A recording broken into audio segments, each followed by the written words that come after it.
Hey guys, my name is Luke Wood, and I work for Cullman County Economic Development.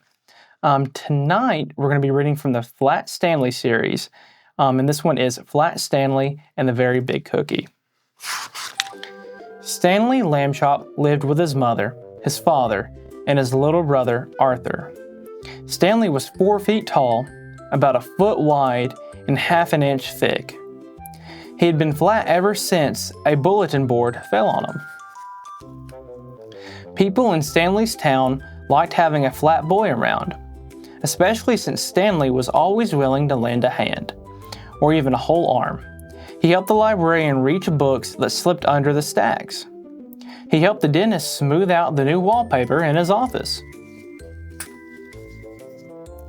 And when the baker was busy, Stanley helped him frost cakes 2 at a time. But one day, Stanley and Arthur went to Pete's Sweets and found the baker wasn't busy at all. "What's wrong?" asked Stanley. "It's the baker in the next town," said Pete. "He's taken away all my business." "But how?" Stanley asked. "What does he have to do that you don't?" "2 words," Pete said. "Cake pops." "Oh, cake pops, yummy," said Arthur. Stanley elbowed his brother. "What?" Arthur said. "They are." "It's true," said Pete glumly. "They're yummy." "So why don't you bake them too?" suggested Stanley. "I never copy another baker," said Pete. "I'm the one with the big ideas." "The tart trend? I started that. The cupcake craze? Me again." Then Pete held up a flyer. "This is my chance to get back my customers," said Pete. "I have to think of the next big idea by Saturday." He threw his hands in the air. A cloud of flour flew up. "If I don't, my bakery is doomed." That night, Stanley and Arthur tried to think of an idea for Pete. Mini muffins? Bite-sized brownies? Everything had been done before. "How about a nice coconut macaron?" suggested Miss Lambchop. The boys didn't know what a macaron was, but it didn't sound like anything that could beat a cake pop. The next day was Friday. Stanley and Arthur stopped by the bakery after school. It was a mess. There was frosting everywhere. One whole table was covered with cookie dough. Candy balls rolled around on the floor. "Mr. Pete," called Stanley. "What's going on?" "Whoa!" Stanley slipped on a candy ball. His flat arms made a windmill as he tried not to fall. Pete came out of the kitchen just in time to see Stanley land, smack, face first in the cookie dough. Arthur peeled his brother off the dough. There was a Stanley-shaped dent in it.